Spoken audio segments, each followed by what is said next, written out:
This podcast contains material that is intended for mature audiences and may not be suitable for all listeners. Enjoy.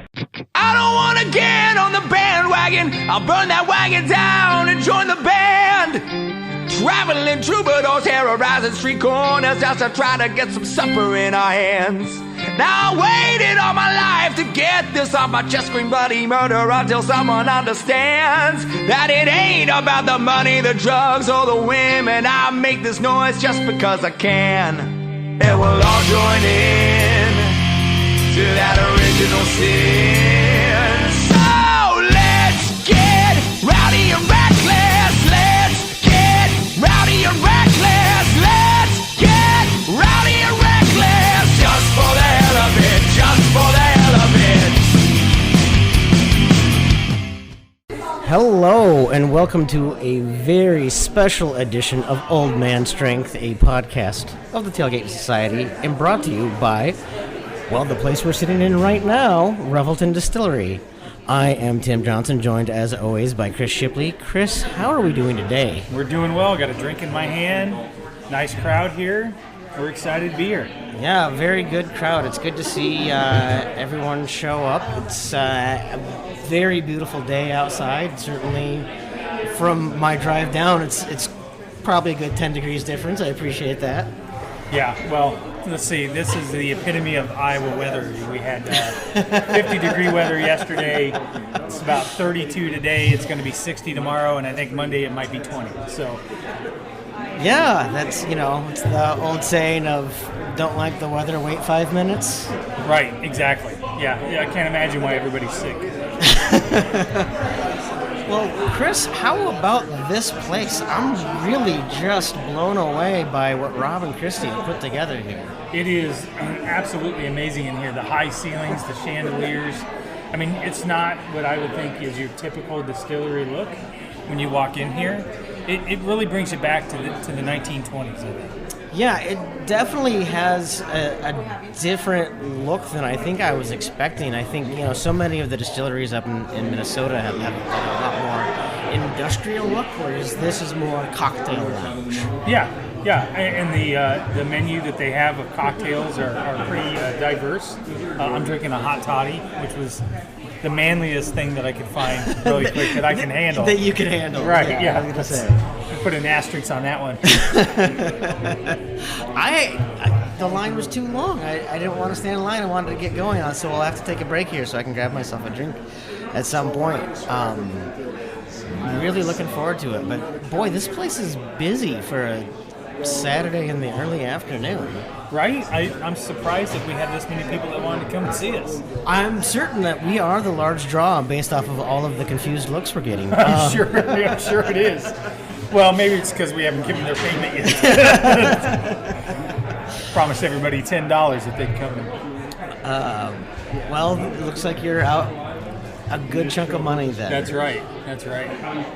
And what a great day, and it's so nice to see a bunch of people in here, and you got to meet my wife. Yes, right? Yeah. She's not as crazy as you thought. No. She's fully functional. She has eyes that she can see. She's not blind. I did want to tell her to just blink twice if she was in danger. She probably would have, just out of spite. Good. And we even have Ted Flint here. Ted Flint, the man with the plan from Tailgate Society, came down. I don't see that he's got a drink in his hand yet, so it's probably not a normal day for Ted. Yeah, I think he's got a full day, so I appreciate him taking some time to come on down. I'm just... This place just has so much activity. I could see why this place would be a fun space to use for events, to rent out for private events, things like that as well. Yeah, I think that they are gearing up for that. What's crazy about this place is they opened in January of 2021, right in the middle of a pandemic, and to open up a bar and a distillery of all places. But their business plan has done really well, and they've really grown through central Iowa. And couldn't happen to two nicer people, right? I mean, and coming from their backgrounds of Rob being a civil servant and serving in the legislature, and Christi being a doctor, for them to live their dream and do something like that it's kind of a nice inspiration for people too, I think. So yeah. We even have some friends down here from my high school that heard about it, thought they'd come down. We had a little mini reunion going on. And I think we might even have Sean Roberts here. Oh my! Former guest Sean Roberts. Goodness, it's good to see some guests of the pod for sure. Right? Yeah. Fantastic. So we're super excited to have everybody here, and here he is. Sean Roberts decided to stop by and pay us a visit. How are you, Sean? Oh, you guys? Yeah. No. No. So. We're happy to have you. Thanks for coming down. Absolutely, man. I'm sorry that you're not drinking, but Caitlyn can still have a drink. We're going to drink. That's my man. We made it over a month. So. There you go. Nice. Caitlyn, it's nice to meet you too. Yeah, so thanks for coming down. Yeah, of course. So some great drinks here, and Rob and Christi I went to high school with, Sean. So okay, cool. that's how I know them, and so yeah, you'll have a nice drink. So Love it. yeah. Thanks for coming down. Yeah, come on over. Well, now we made it. So that's what that means. Perfect. The guy that made minimum wage at KXNO got fired. Decided to come down and hang out with us. That's funny. It was fun to listen to some KXNO on the drive down this morning. Get back to some of that Central Iowa radio that I haven't heard in a long time. Right? Yeah. It was good, but well, they have this thing called iHeart where you can listen to that wherever. I'm just saying, it's not. I know. You made fun of me for some technology challenges about 5 minutes before we started recording, and you don't even know what iHeart Radio is? No, that's fair. It's different though when you're listening to it in the environment, in my opinion. That's true. Right? Yeah. But when you know what's going on. Yeah. No, I get it. I had forgotten that this was. I'm so out of touch with Central Iowa. I had forgotten this was state wrestling. Oh, I had not. No, I will say I used to work at a company that was downtown, and I do kind of miss being downtown when the tournaments are going on because there's just so many people and so many things going on. It is kind of nice. I do miss that a little bit, especially the state wrestling tournaments because the amount of cauliflower ear that you saw walking around the skywalks every day was pretty epic. I was grabbing a coffee this morning, and the kid in front of me just seemed so clueless that I was getting a little annoyed with him because I really needed that coffee. And then I went, he's a wrestler. I'm going to have to be patient with him. Right. Yeah. Poor kid probably finally gets to eat something. Yeah, that's true. He's overwhelmed by the menu. What do I want to eat here? And you're pressuring him. That's not cool. That's true. Yeah, no, it was fun to see the city have that energy. For as much as I come down to visit my folks, I usually don't get too far out of Ankeny, so it was kind of fun to spend more time in Des Moines and see how much it changed. So when did your folks move to Ankeny? My folks moved to Ankeny 2003, maybe. It's been close to 20 years ago. They moved out of Central Iowa like the month after I graduated from high school. Oh, okay. Or out of Eastern Iowa to Central Iowa. Okay, Sorry. Out of Eastern Iowa to Central Iowa. So, I have not been inside my childhood home since like a month after I graduated. Really? Yeah. Wow. That's crazy. I graduated. I was just talking about this, Caitlyn. At some point, I'd like to take her down to Southern Iowa, where I kind of lived a little bit, and take her down to some farms that we lived on or whatever. But we ended up moving. I moved probably 7 times from the time I was in kindergarten until 2nd grade. Mm-hmm. Like we moved from this farmhouse to this place, and whatever. And then we moved to Des Moines, and then we lived in a house in Des Moines since I was probably in 4th grade until I was a senior in high school. And then my parents moved and bought a house right next door.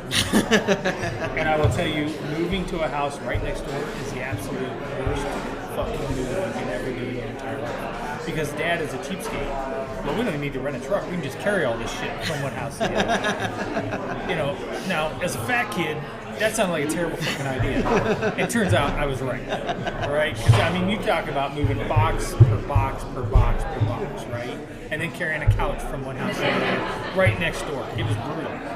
But it's right next door. I mean, it's... I get it. I mean, as an adult now, I get it. But as a fat kid who thought, I got to move all this shit, this is terrible. I mean, I remember one time in college, my friend said, hey, can you help me move my girlfriend's couch into her dorm? It's on... So in Friley, like, second floor might mean one set of stairs, or it might actually mean like 4 sets of stairs. Yeah. And so it was the 4 sets of stairs, not. But when you just say second floor, when you lie to me about Friley knowing that there's a secret, you get me into it. And then when it turns out that it's a hide-a-bed, not a couch, I was not very happy about either of those things.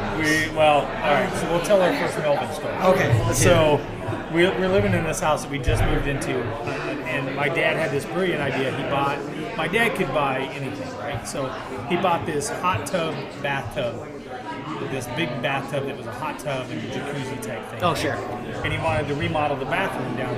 He wanted to remodel the basement, part of the basement downstairs, and put it down there. So we picked this thing up, and we're going to take it downstairs. And we're going down the stairs, and it's pretty much of a steep, staircase.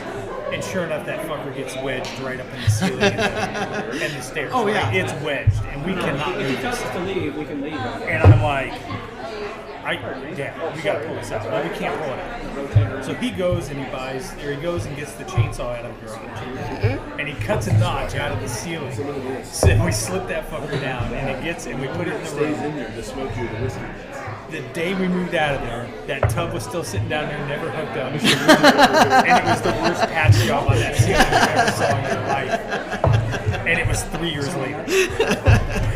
To this day, we make fun of you. Be like, damn, dude, we cannot. Like, we moved this fucking thing down here. You tore half the ceiling out to get this down here, and now we're not even going to hook this thing up? Yeah, that is ridiculous. I'm a firm believer if it takes. Would you like to sample some of my nuts? For everybody. Sure. So yeah, thanks. Speaking of which, I think it would be fun to have some of the guys come up. Oh, absolutely. I've got a group here from my previous appointment that has some pretty embarrassing stories to tell about themselves, not me. I don't have any embarrassing stories. Yeah, I'm sure you've never done anything. And then I have another guy that I worked with for a long time. That our favorite story is I like the shirt. We'll have to tell that story too. It's a good one. I'm looking forward to it. So yeah. No, what I was saying is I'm a firm believer in if you can't get it in there without a whole lot of work, don't put it in there. I know a lot of women have told me that. Well, the second half anyway. Not a lot. There's not a lot. I was exaggerating for entertainment purposes. Actually, I've never had a woman say that. All right. Man, that threw me for a loop. I was not ready for that. there's some berries there, right? I know. Twig and berries. Oh my gosh. So, yeah, it's been kind of a crazy year. Had my review at my job the other day. Oh. Got a glowing review. I haven't seen. Do they have any clue what you do? Well, they claim to, but but the nothing. Without diving into too much, the beauty of it was that it was a prorated merit increase. Oh, of course. So, needless to say, I was not blown away by the numbers. Yeah. And I was like, I literally almost logged off. I was like, I can't believe how paltry this is. It's ridiculous. So it's always entertaining to me. Like even raises I thought were pretty good once I calculated the difference per paycheck and suddenly realizing, oh, right, sweet, one more right. meal. At least somewhere I could go, well, that's a tank of gas a week. Yeah, that's this true. This one might be a sandwich at Casey's. Oh, fantastic. Ted Flint, how are you, man? Good. Came to your party. When do we start doing shots? It's 12:47. It's only 12:47. Start doing shots of honey whiskey, honey vodka. Oh man, that's been the best shot here, I think. Yeah. Can we like rank them? Or do you think mulberry gin? Oh, I don't know that I can do a shot of gin. I was gonna say we've talked about this on Tailgate Society before. There's like 3 of us that actually like gin, myself included. I don't like gin. I like that gin. Yeah, no, this is the only gin I can drink is the mulberry gin. So, I'm not sure I've ever had like actual gin made properly. So maybe that's a me problem. That could be. That could gin that's not out of a cooler with like fruit and ice that may or not have been cleaned. Yeah. And people are just scooping cups into it. That probably is a me problem. So I'm having the mulberry gin mule right now. So that's not bad. Oh, fantastic. That's good, I've yeah. made that at home before. You were spot on too with that Sprite and mulberry gin. That's really good. It's dangerous. That was spot on because I was struggling to find what else to make with it, and man, that was anything with Sprite. Everything I drink goes in Sprite. Oh. Like Captain Morgan Sprite, Black Velvet Sprite. Maybe not gin. I don't know. champagne, Sprite. and I water my drinks down, which everyone thinks is like a sign that I have a problem. yeah. But like it makes the hangovers not bad. So like I basically I put Black Velvet, a little bit of 7-Up, and a bunch of water. And all the bartenders know that drink now in my small town. And one of them calls it a shit nasty. And I'm not sure if it's a good thing that I have a drink named after me, or it's a bad thing because it's called a shit nasty. Yeah, I was gonna say they call it that because when you're not there, that's what they call you probably. Yeah. But like it's nice living in a small town. It's like I go in, I go to the bathroom, and I come back and there's a drink waiting on me. So that is nice. That is nice. Sometimes I don't need that drink, but it's always there waiting on me. Half of my regulars closed like completely during COVID, so I don't really have like some go-to places where people know my name or know my drink. But there used to be a couple where they would see me pull up and already start getting my drink ready for me. Yeah. This place, I've been here, I don't know, probably 3 or 4 times just this year, just to come down and hang out and have lunch or whatever on Saturday afternoon. So I've yet to come down when they have some music. I imagine. I was just talking to Sean Roberts about that, like how there's no music in here. It's like eerily quiet almost. Yeah, they usually do it. I think at like 4 o'clock. Oh yeah, they always have live bands here. But like even just something played gently over the That's what I'm top. saying. Like, mind you, love this place. They're our main sponsor. Yes. Do what they want to do. Not criticizing. Just so we're clear. No, but it is. But it you can definitely hear kind of all the other conversations going on. This place is. I'm still just blown away by how lively it is for Saturday afternoon. Yeah. Well, and I was just talking to my friend Rick about that's because of us. obviously. I mean. Well, me mostly, but yeah, that's fine. Yeah, because the guy from Minnesota really drove him in here. I was just talking to my friend Rick, and I need to find out if Rob still does the Saturday morning thing where you can come down and like work for 2 hours, like putting the stickers on the bottles. Oh, sure. And he told me, if you did that for 2 hours, they would serve you lunch and then you get a free bottle. Oh, And that's an easy 2 hours for me, I guess. well, I had a charity event last week, and he donated up to 5 guys could come down and do a distillery for a day, and that was a pretty cool thing. I would love to have been able to do that. You come down, you distill for the day, you have breakfast, you have lunch, then hors d'oeuvres and drinks at the end of the day, and so on. So it was kind of a cool thing. So good thing to come down with your buddies and hang out. Yeah, exactly. I'm really shocked at how much people are here. Yeah. This is it's like blowing my mind a little bit. Like I don't know why I thought this wouldn't be busy on Saturday. State wrestling is this weekend though. Yeah. So There's a lot of stuff and that's tonight. So I mean, there's like a lot of people that just. That's where a lot of. We are only 30 minutes from Des Moines. That's true. So you just jump down the interstate and come on down. That's true. But yeah, I mean, I think about any place I've been going, it seems like every place has been really kind of quiet, even on a Friday evening. To see something this lively on a Saturday afternoon is great to see, especially in a town like Osceola, that's close enough to Des Moines that you get that, but far enough away that it's still its I'll own have to distinct. get your cell phone so I can start texting you and now you come out for the debauchery that is the diaper party. Oh yeah, absolutely. I mean, nothing good comes from this group of people. Like meeting at 3 o'clock in the afternoon at a bar, like. That sounds like a good time. Yeah, it's gonna get really sloppy, I'm sure. I like that, and I probably should have picked a bar that has food. I'm pretty sure the KXNO doesn't have food. Yeah, they do. Do they? Yeah, Do they? KXNO has food. Yep. There we go. I've been there watching Iowa State game before. They have food. Yes, they have food. Yep. There you go. That's one thing that's off my. That place is gigantic too. It doesn't look as big out from the outside, but that place is huge. Lots of games. We're just want to get drunk and play skee ball and pool. There you go. And shuffleboard. Hopefully, there's a shuffleboard table there. There's It's been a couple years since I've been there. I was gonna say, there's so many of these places. Like, people were asking me if I came down with friends. What about this place? I'm like, it's changed so much, even just in the last 5 years. You're from Minnesota, so they probably don't have shuffleboard. You probably actually have to go outside and curling in the parking lot. You Next to your shanty while you're. There's probably a freaking ice spot behind every bar where you've got needed curling. There is no shuffleboard. There are some curling clubs up there that are a lot of fun too. Yeah. I mean, I fall down not on ice, so Yeah. I need to get those special. I suppose they have shoes for them. I don't think it would matter to me. Yeah. Because they just glide down, and they're leaning forward on a brush as they're sliding down the ice, Yeah, glide is not a word that anyone has used in the same sentence for me. No.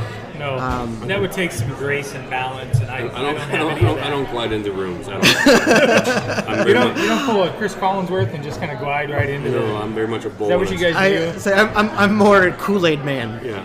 I'm a bear in a china shop. That's what my dad used to call me when I'd walk through the kitchen. You're like a bull through a china shop. I'm dumb like bear. So dumb like bear. And then I stole that someone recently and they got mad because they said that bears are smart. And I'm like, are they? I'm not going to challenge one to a debate. I've seen him wave. Right? I've seen the bear waving in the cast. So I'm not wrestling one. I can tell you that. You're not going to go full Jackie Moon wrestle a bear. No. Oh, by the way, this new HBO series on the Lakers. Yeah, have you seen really this good. thing? Yes, it looks really good. I mean, must hope it's good because Will Ferrell and the director are no longer friends over it. So really, wow, I did not hear this story. Are you serious? No, I didn't hear this. No, because he wanted to be Jerry Buss, and he thought that guy and the director they made Talladega Nights and other guys and all those movies together, McKay. So he wanted to be Jerry Buss, and then he basically cast his best friend in real life, John C. Reilly as Jerry Buss, and then didn't tell Ferrell. And Phil found out through the trades. Oh, I did not hear this story. They're not talking at all.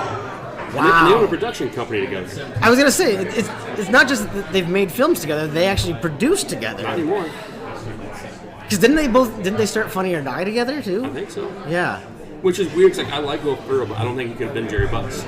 No. I wasn't sure about John C. Reilly, but from the previews, I think he's gonna. The whole thing is weird because you've got these legends. How do you find someone to play Magic Johnson or Kareem Abdul-Jabbar? And what's his name? Bill Benham or whatever is playing Larry Bird from Oh yeah. From 8th grade and Inside Netflix show I didn't watch. Except they would fuck up my mental health more than it already is. Right. My friend got me this shirt last night. The sweatshirt that says something. What's the sweatshirt even say?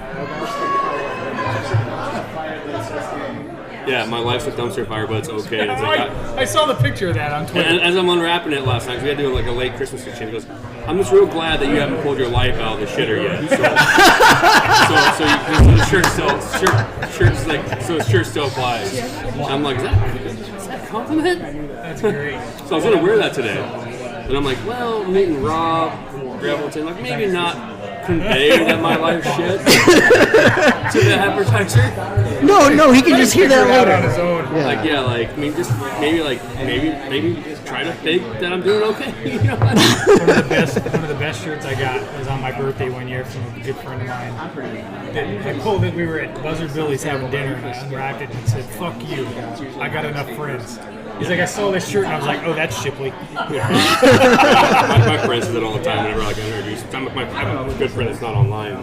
Whenever I introduce him to someone offline, he's like, I don't care. I got no friends.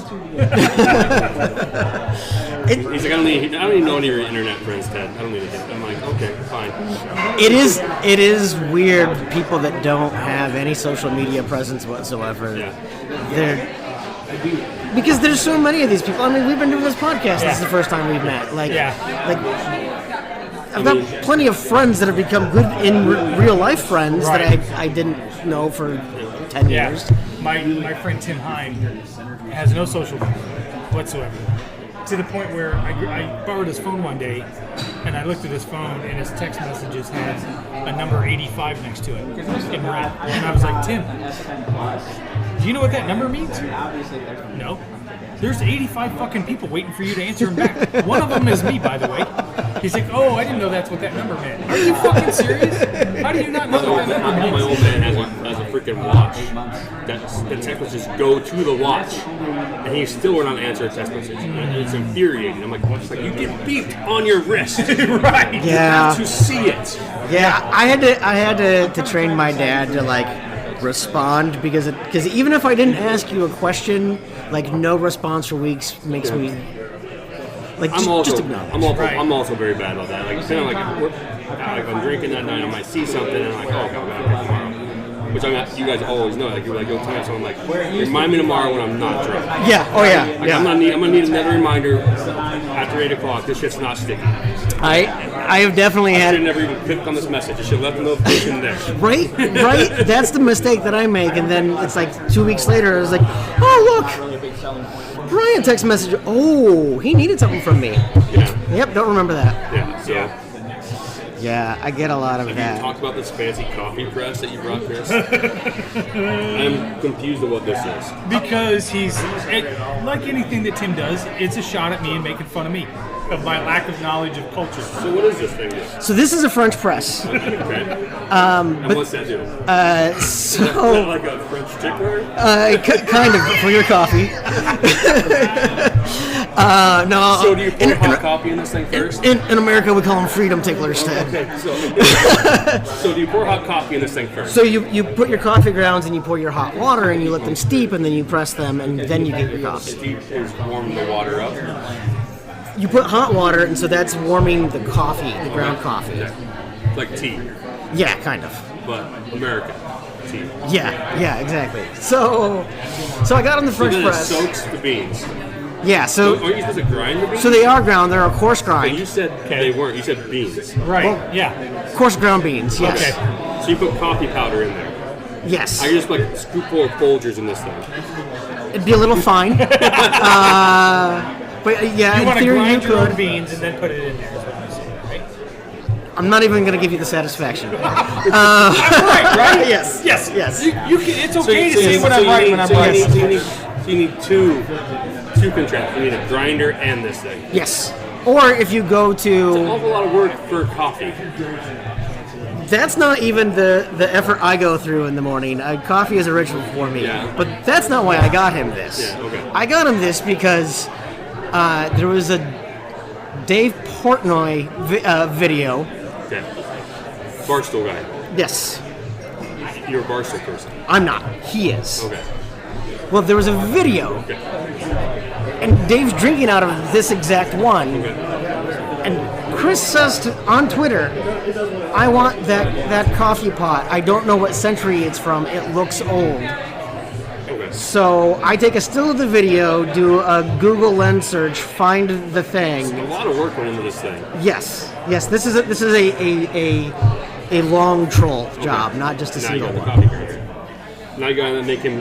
Now you need him a video of him using it. I do want Oh, to. well, trust me. Caitlyn, if it's going to make fun of me, Caitlyn will have a video of it. Oh, good. Make a video of him trying to work it. That's fine. Yeah. This is why you and Josh, our friend, are very similar. My friend Josh brought his own crepe pan to a house because no pans there were good enough to make his crepes. Yep. I completely get Then he that. left the crepe pan there. Yeah. I mean, I brought in my own coffee setup to the brewery so I can make coffee there in the morning. Similar to my coffee setup at home, I have one ready for traveling so I can make my own coffee. I need coffee when I need. I need my coffee. I'm very not functioning. Yeah. I don't drink very much coffee. I drink like maybe like 3/4 of a cup throughout the day. I just need like that initial like bump. You know what's fun? And cocaine's not socially acceptable anymore. So No, not anymore. Wait. Getting the kids ready for school. All right, give me a second, guys. All right. Just like flying through the school line, don't even stop. We're not stopping. Jump and roll. You got your snow pants on. Aim for a snow pile. We'll be fine. Yeah, no. I don't think cocaine would be a good idea for most of the day. No, that seems like a bad idea. I mean, it'd probably be more of a morning drug though than night drug. It gets you going in the morning, I would imagine. I suppose. I mean, whatever. This isn't America anymore, I guess. This is Biden's America. Can't do morning coke.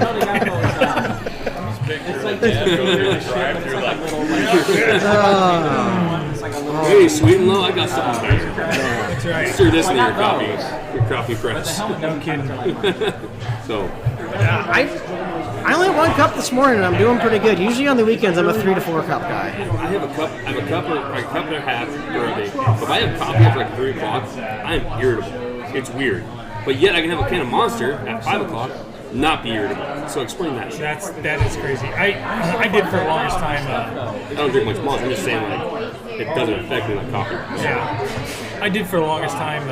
I would drink coffee all day long when I was at work, and now I have 1 cup of coffee and I can't have any in the afternoon. It's a sign of old man. I just can't do it. I'm up all night.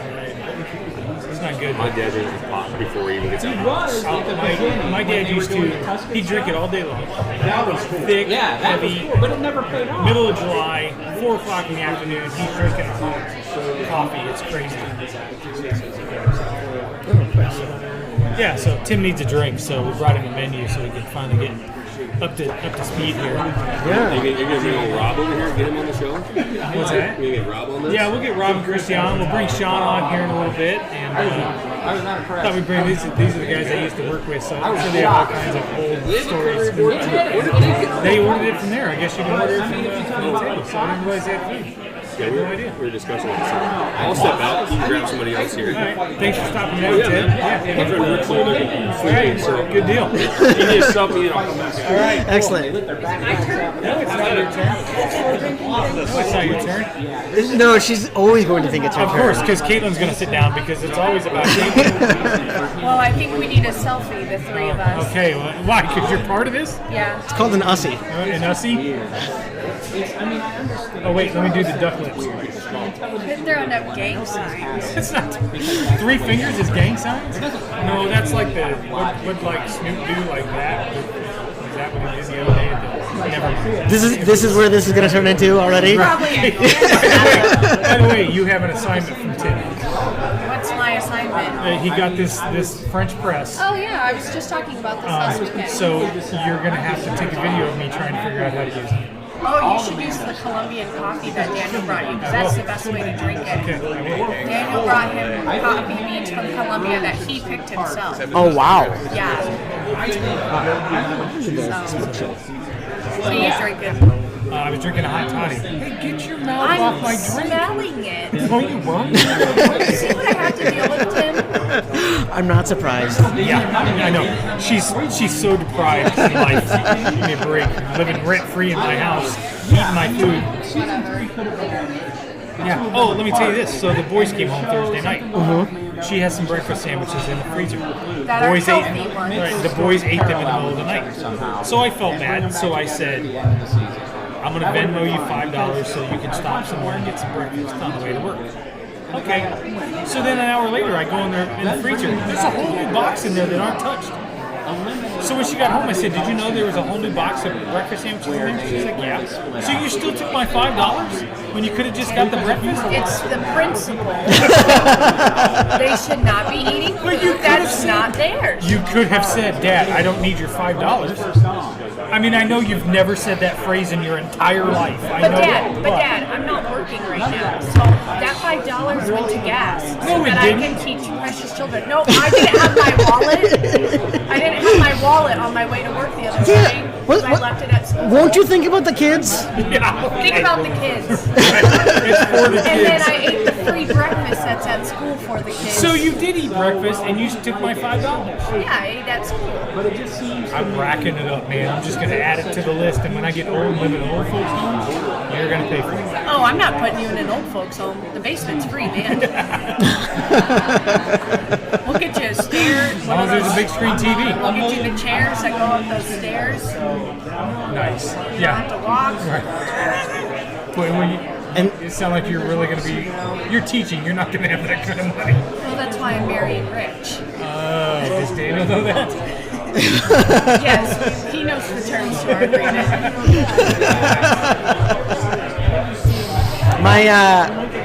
My uncles used to tell my sister all the time to marry rich, and her husband's name is Rich, and they're like, I think you misunderstood. No, in high school we had to take this quiz. Basically, like, now that you're going out on your own, how are you going to save money? What choices are you going to make? And we had to answer these questions like, okay, your salary is this and this based off the career that you want to go in. Here's what your phone's going to cost, what this is going to cost, what this is going to cost. And I came up with this whole budget plan. I'm sitting in my exit interview, and Mr. Wheatman, my student dean, like the dean of students for me at that time, was like, well, Shipley, what are you going to do?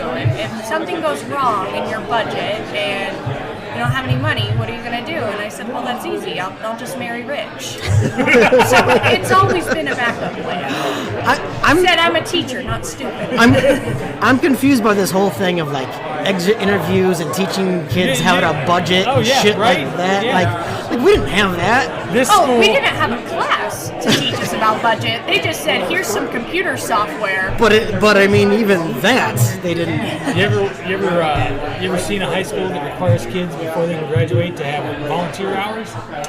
That is not something that I am familiar with at all. Right, yeah. Standard That's in a about standard every about every hospital. high school now. Yeah, Which seems to go completely against what the GOP stands for as running the state. But that's time for another whole yeah. Well, I mean, I've learned quite a bit. How much schools have changed with my kid now. She last weekend, Super Bowl Sunday, she decided to get sick. Yeah. Like all over. I think it was just something she ate. She was fine by Monday morning. She didn't have a fever. She never had any other symptoms. She just got sick. Yeah.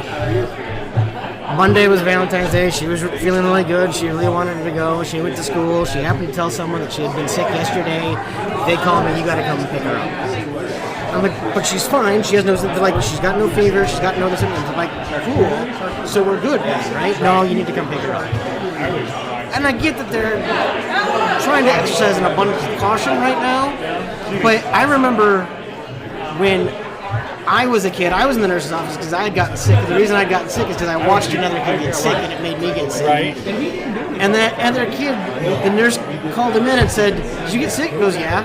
How do you feel now? Fine. Okay, go back to class.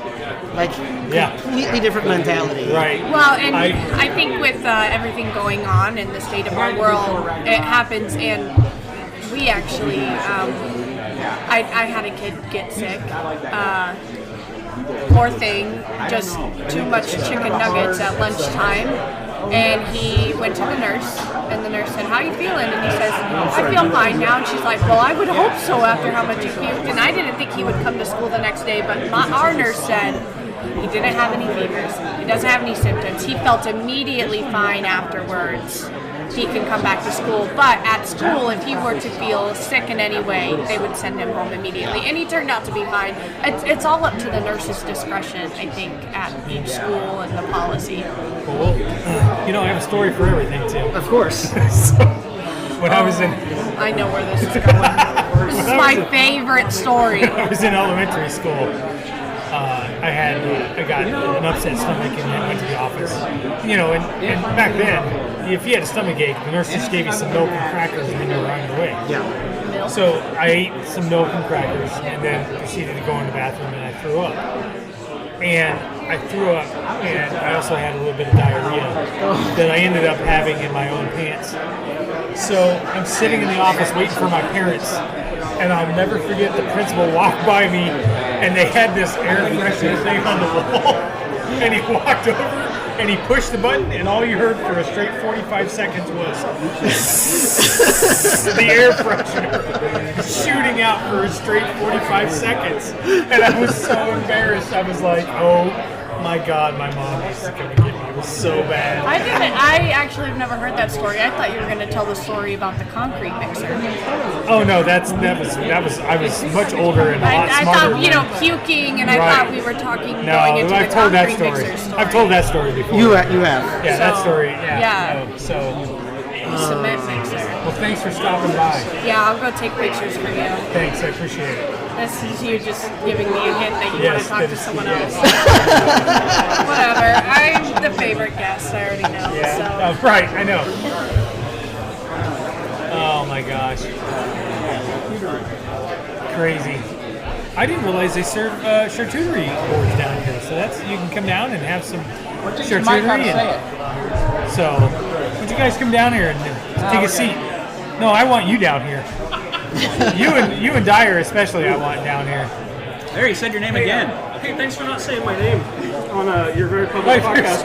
There's 1,000 Dyers. Yeah, I'm sure. There's 1,000 Dyers. Hey, and I have to apologize. There's 7 people that listen to this are not going to know what you're talking about. So, and I have to apologize because I came down with my nut tray. Which is, let me clarify, like a snack from the bar here. Right.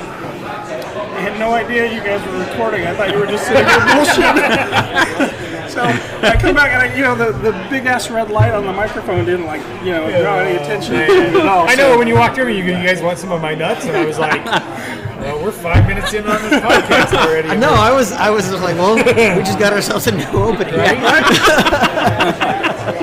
Well, sitting with us are a couple of my friends from an old job that I'll have that will be nameless. Nameless. Anonymous. One of my pod mates, and then one of my old supervisors. So, thanks for coming down and checking out Revelton, guys. Yeah, thank you for the invite. Yeah, absolutely. It's always nice to see you guys, and this is the portion of where we tell good stories and fun stories about Chris, not embarrassing stories. He claims there are no embarrassing stories about him. So we're going to wrap this up then. Like 9, you're at that 41-minute mark, and it's time to go. This will be the shortest podcast we've ever done. You bet. Oh man. Make sure these guys get a I think you've drinks. told most of them already. I was telling Mike that Caitlyn and I were going somewhere, and we drove by the old building. Yeah. And we drove. And so it proceeded to tell me the story of when I broke your desk drawer. Oh, when you fell over? Fell out of the chair? Yeah, so I don't think Tim's heard this story. So man. We had these cubicles, and Della Gardell was right next to me. Oh, well, all right. There ain't a bunch of us, I'll tell you that. That small company we used to work for pretty quick. We'll give you your brother's name. I don't have funny nicknames for you guys. I'm not Trump. You want me to come up with something? No, I'm fine. All right, so anyways, he always had some nice candy in his drawer in between us, and we were on a. So you didn't bother to get up. You tried to reach. Well, it was You weren't getting a picture painted. It was minimal effort. Plus, I was working. Okay, I was on a call, which I'm tied to the PC with a wired headset. So I'm trying to lean over to get some candy. Yeah. And the chairs had wheels underneath of them, and the chair flipped out from underneath me, and I landed right on that desk drawer, and I bent the fuck out of it. Oh man. I was pushing 360 at the time. Yeah. And obviously we had a joke back in the day that he was Big Chris and I was Little Chris. Right. And then he lost all the weight, and then it flipped, and I was Big Chris and he was Little Chris. But so this is back when he was still Big Chris. And when like a big person falls down and you don't want to laugh. Partially because he thought he was going to have to help me up. You really hope he's okay because you know you're going to laugh and you don't want to be the asshole for laughing at the guy that's Exactly. really hurt, right? Was it like loud enough that other people came running over? So It was like, yes. I was about 10 feet away. There's no question at all about what happened. You know when the gophers pop up in cubicle land? Oh, yeah. That's what was going on. So I grabbed the chair. I'm pissed, right? I'm still on the phone. I fling the chair down the hallway, and I get off the call. And everybody's like, "Are you all right? You all right?" "Yeah, I'm fine. I'm fine. Let's just move on. I don't want to talk about it." "Well, what happened?" "I don't want to talk about it. Right? Let's just move on." No, seriously, what happened? I was trying to get candy out of the drawer, and I fell over. So I think it's over, right? It's over. Can't get the drawer shut, but it's over. That drawer was never the same again. So about, I don't know, 20 minutes later, I've seen some things, man. I get an IM from my manager. I need you to come into my office. So I go in there and I sit down and he says, Chris, he pulls out this piece of paper. He's like, "We got to document the incident." No, really, we don't have to. He's like, "No, by company policy, we have to document it in case there's an injury or." I'm telling you right now, it's okay. We do not have to write this down. I will never go in front of a judge and claim any of this happened. Like, if you think I'm gonna go get workman's comp off this, I'm not. I'm too embarrassed.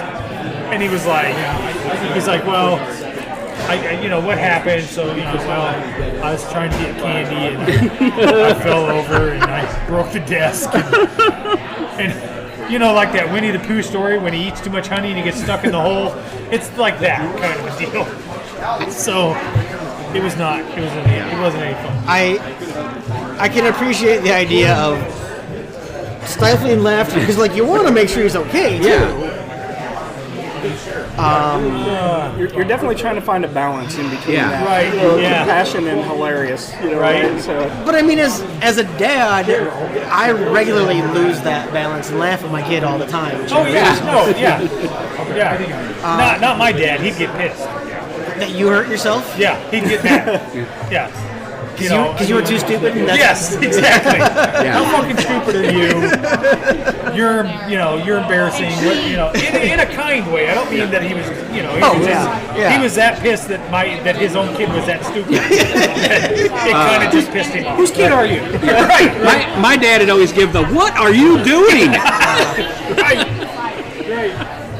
There'd be plenty of times I think back now and go, I can see why he was pissed. Because I'd be pissed too. I'd be really pissed off. Yeah. So I'm going to tell a story. I don't think you've told this one before, but I could be wrong. Okay. So back when we sat together, we started collecting. They were, like the little packs of like sports cards and that kind of stuff. Oh, sure. There were these little packs of Star Wars. They were like little ships that you would like punch out and put together like little models. It was a card game. It was like a card game. Yeah. And two of us and another guy that sat near us just like bought tons of these things. I think I'm getting my virginity back to hearing this stuff. Yes, you are. You were just mad because you were in a different area. Because we had moved to the new building by this time. Yeah. So you must mean something different when you say mad than I do. Because, I would agree with you, but we will have to stipulate that our definition of mad is too different. So we had these huge armadas of these Star Wars ships. And it was at such a time that we were not very busy early in the morning, and we'd get these huge, wars going. We would work 6 to 2:30. Yeah. So by the time 7:30 rolled around, we might have had 4 calls. Yeah. So. And just the looks that our manager would give us, he would walk by and he would stop and just look with the look of like a disappointed parent. It's like, what the hell? Yeah, I mean, and now, cubicle was it was. I wish I still had him. I did too. Yeah. Yeah. Oh man. Good times.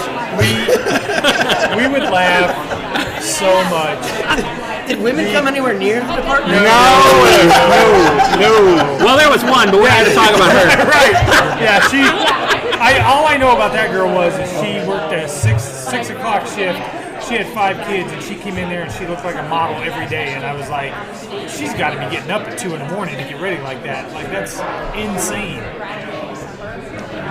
And then there were some that looked like they just rolled out of bed. That's kind of my general look. Yeah, well, I just want everyone to always think I was just in bed right before they saw me because I'm that luxurious. Yeah, I'm sure that's it. Yeah. We had a good time though, man. I don't miss the work.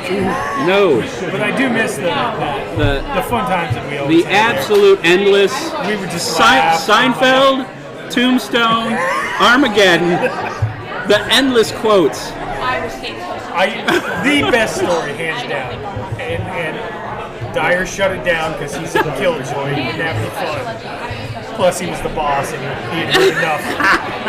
You know what I'm talking about? I think so, but... And it was your fault. Yeah. Because you started off, he comes out and tells a story about how he went to Verizon and the Verizon guy complimented him on what a nice number he had, what a nice phone number he had. And he's like, it's the weirdest compliment I've ever heard. Yeah, so it's the dumbest thing, right? So you walk into a Verizon store and they're trying to pull your account up and they ask you for the number. Yeah. And so you tell them, hey, da-da-da-da-da. And the guy just stops, dead serious, looks you right in the eye. That's one of the best numbers I've heard. And that's really easy to remember. So obviously this guy's had some, feedback, and a customer, connect with your customer kind of way. And I'm just sitting here thinking, what in the hell are you talking about? Okay, it took me 4 days to memorize it. So I come back and I tell this story, right? And I go, I could totally work that into a call because we were at a call center. I could totally work that compliment into a call. Oh, wow. And my, Chris is like, no way, you can't do it. I was like, I'll bet you. So then we're going on, and somebody calls up, and I think I'm going to start to do it. So I do one of these to notify him. I'm like, I start banging on the desk, right? And I start to say it, and I just start laughing. I got to mute. I can't get it out. I'm laughing so hard. Well, then at some point, this person had a phone number that was like super close to mine. So I go, and I said, wow, that's a really nice number you got there. And he's over there going, God damn it, I can't believe it. So we get off the call. And Chris goes, I said, all right, it's your turn. And we had been talking about G.I. Joe cartoons earlier in the day. And I said, too. And I said, you have to work in, because at the end of the show, they'd always say, and knowing is half the battle. Right? Yeah. They give a little. Yeah. So I said, you're going to have to work that into a call. Oh, I can do that.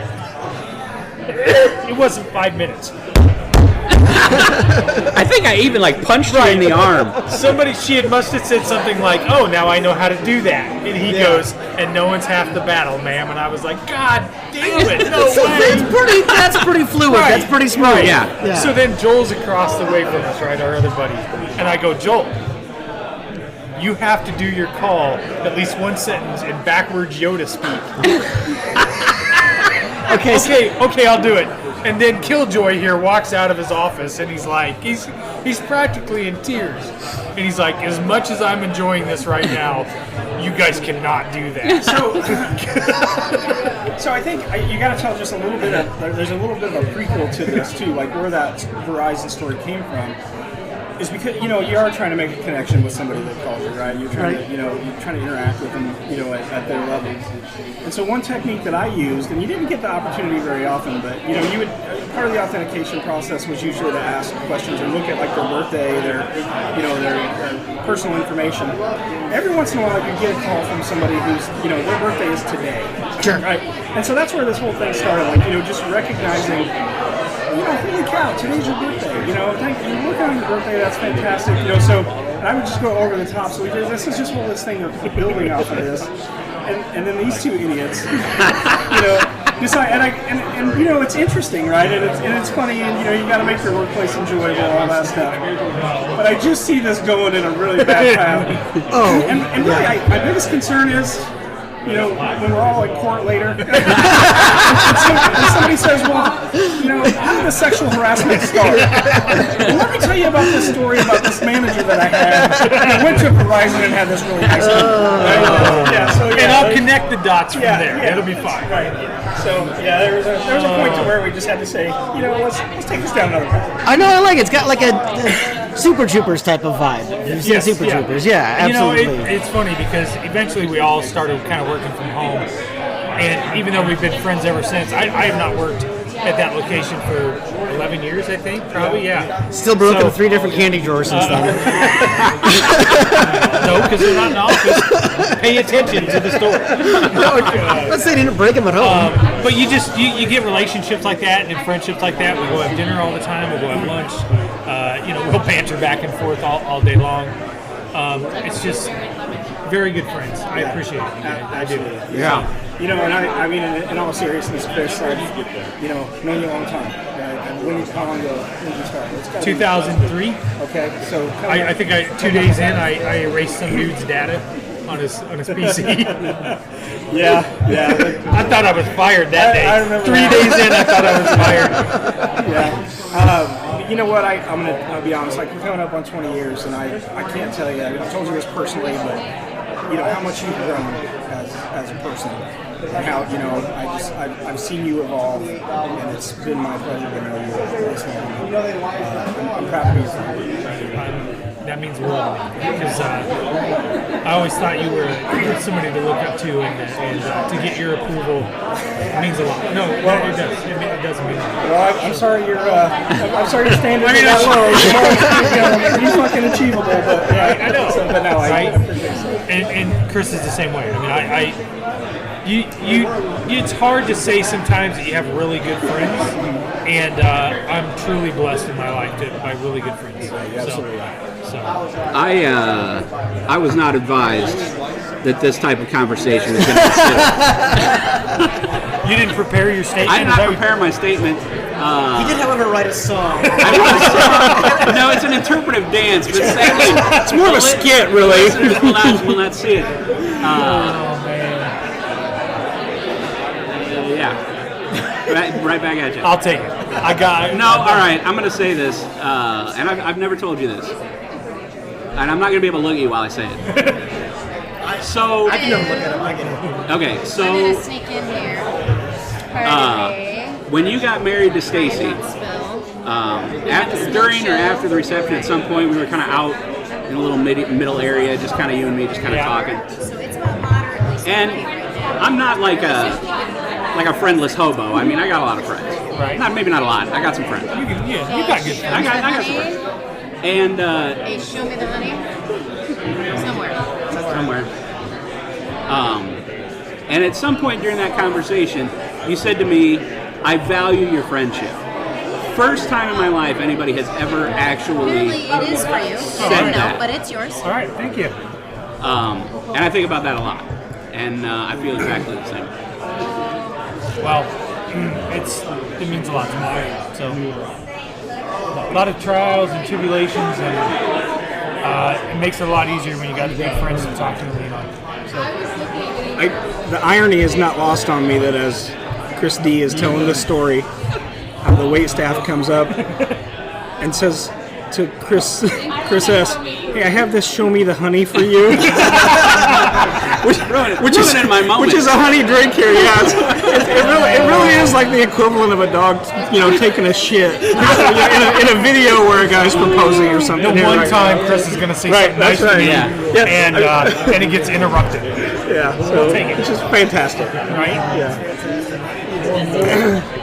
Well, I say we take a break, let's have a drink, and then we'll come back on. How's that? Why is your drink smoking? It's a smoker. It's a smoke show. It's a smoke show. Yeah. What do you think of the drinks? Dude, I had a Diet Coke. I'm sorry. Yeah, they look really appealing, but I'm not in a position to partake in that at the moment. So yeah, Fair enough. I'm not a big drinker, so Fair enough. it smells great though. Yeah. Oh, Actually- that's what I actually smelled. smells I like- smelled that up at the bar and I didn't know what it was. Yeah, that does smell. It smells like barbecue pit, which I'm in. Right? Yeah. Right? I know. We need to have that barbecue. We do. How many barbecues do you own right now, Mike? Not enough. Two really, and I have a big flat top grill too. So And that thing is legit. I love really, mine. it is great, right? And really, that's all you need. I mean, in my opinion, it does everything I need it to do. So I smoked some mac and cheese for the Super Bowl the other day. It turned out pretty good. it looked pretty good. I saw your it turned picture out of it. pretty Yeah, good, so- I like doing a smoked mac and cheese. yeah. It's pretty simple. And that smoker held its temperature. I've got the old school, with some wood and some charcoal in there. And Sometimes those are the best. yeah, and it held its temperature in the cold. It did a pretty good job. So, all right, let's take a break. All right. This podcast of the Tailgate Society is sponsored by Revelton Distilling Company. When Rob and Christi Taylor started following the Kentucky Bourbon Trail in 2012, they fell in love with not only bourbon, but the entire distilling process. So they opened Revelton Distillery, where they offer a family of products including vodka, gin, whiskey, and Revelton Shine. Come visit the tasting room at 1400 West Clay Street in Osceola, Iowa, or pick some up at your local Hy-Vee or Fairway grocery store.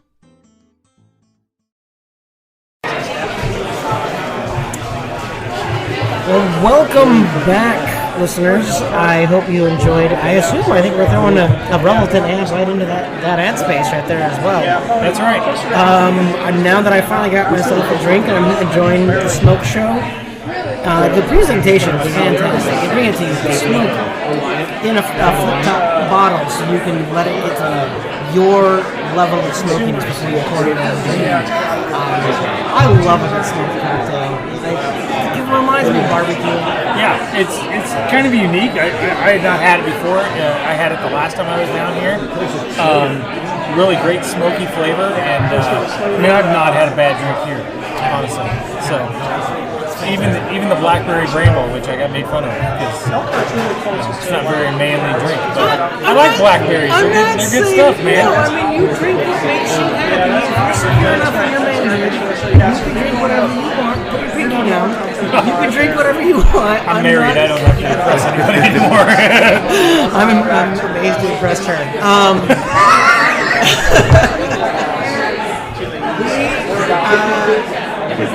We're really happy once again for the turnout. I can't believe how busy it was in here. Right? The number of faces that came to support us, we appreciate, but just the number of people from apparently all around the community that come into this place. We got a chance to talk to Rob a bit over the break, and he talks about how this has become kind of an everyday place for people. Yeah. We're going to bring them on here in a little bit. Christy's pretty busy behind the bar, so she may not be able to come on. She's been busy all day. Yeah. So, but we have a former guest that came down and wanted to hang out.